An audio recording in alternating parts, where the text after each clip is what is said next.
Welcome back to FSU Headlines. I'm Scott Atwell. When it comes to the art of writing historical novels based on the epic battles in American history, no one does it better than FSU graduate and New York Times best-selling author Jeff Shaara, whose publishing landscape spans from the Revolution to World War II.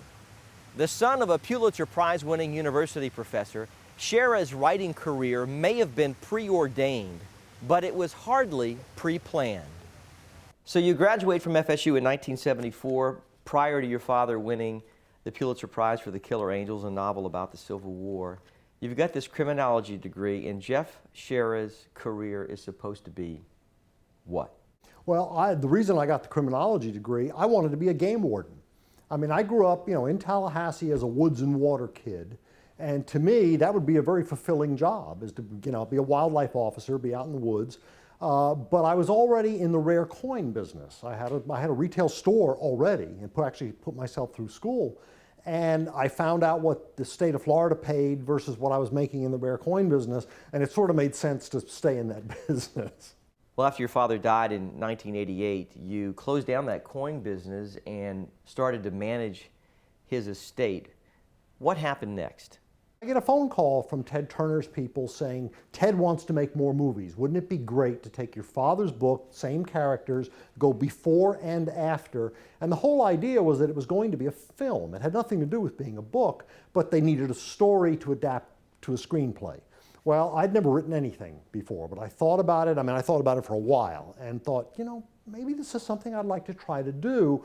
And I'm often asked, weren't you afraid or weren't you intimidated? How did you know how to write a book? I didn't.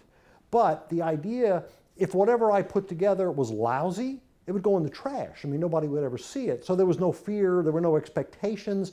I tackled the story using my father's research, the kind of original, the voices of the characters, getting into their heads, put the story together, and I'm representing my father's estate in New York with Random House, and now, of course, The Killer Angels being a #1 bestseller, they take my phone calls. So I talk to Random House and say, I'm writing the prequel to The Killer Angels, and the response from the publisher was, well, send it to us, we'll take a look at it.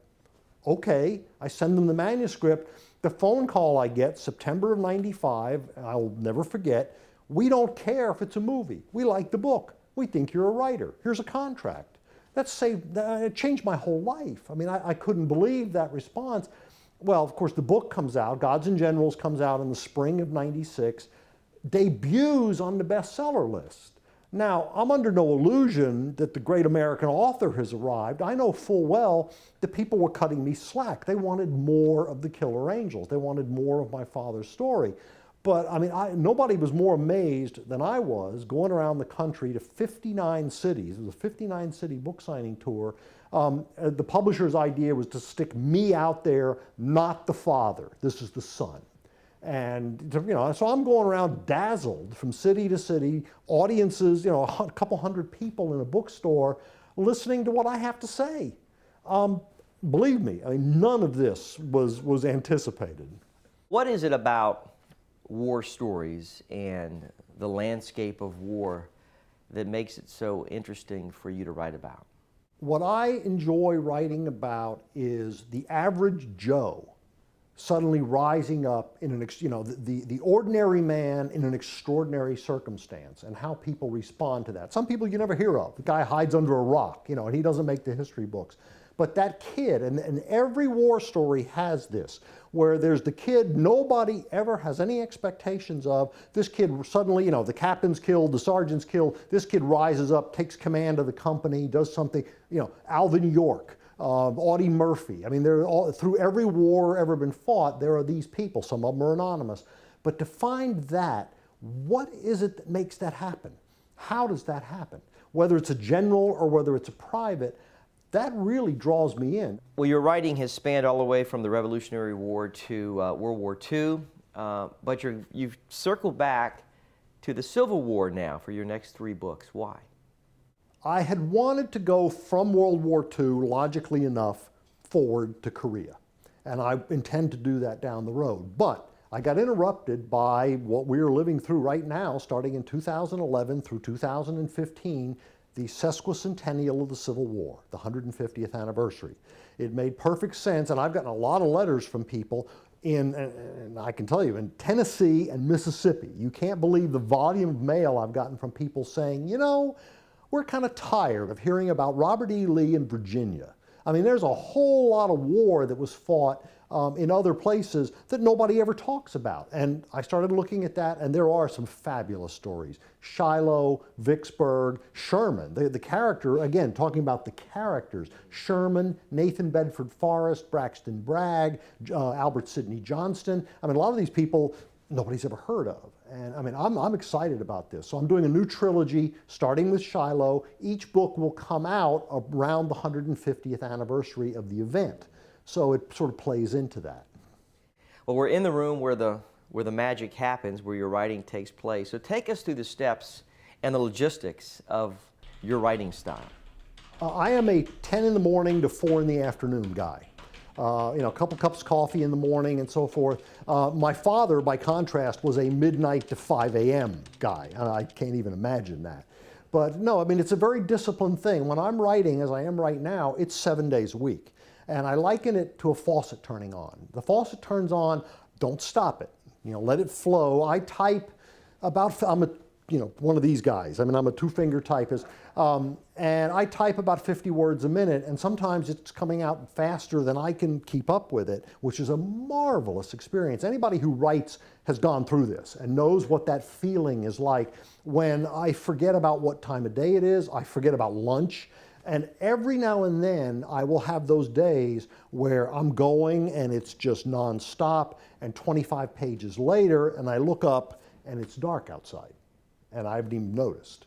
It really, I don't know how that happens. I don't know where it comes from. I am very fortunate that it happens to me. But it's discipline. It takes, my father used to teach his creative writing students at FSU the BIC method, B-I-C. If you're going to be a writer, put your butt in the chair. That's the only way it's ever going to happen.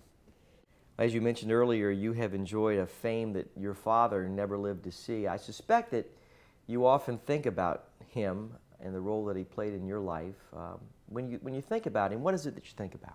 First of all, I know I'm walking in enormous footsteps. I mean, Michael Shaara spent 40 years of his life perfecting his craft. He won a Pulitzer Prize. 2 of his books have been made into films that he did not live to see. You know, one of his books becomes a #1 bestseller that he did not live to see. I take that very seriously. Anytime I'm speaking, and whether it's a bookstore or a college event or whatever, I always make mention of this, always pay tribute, because if my father was alive, you'd be talking to him. I don't know what I'd be doing. Maybe I'd still be in the rare coin business, but I would not be a writer, because the books that I've written were rightfully his to write. The prequel and sequel to The Killer Angels, Ted Turner's people would have gone to him and said, let's take The Killer Angels and expand it. I would never have been a part of the equation. Well, I take that, again, very seriously. Everywhere I go, I make mention of this. I pay tribute to my father. I talk about having sat in 2 movie premieres, you know, black tie, these special events, one in Washington, one in New York, for 2 films where the lights go down, the credits come up on the screen, and it says, based on the novel by Michael Shaara. Twice that he didn't live to see. So yes, I take that very seriously. Well, indeed, it's quite a legacy. Thanks for joining us today. That's going to do it for this edition of Florida State University Headlines. The FSU Alumni Association is a membership-based organization. Jeff Shaara is a member. If you'd like to become one as well, the information at the bottom of the screen will be helpful.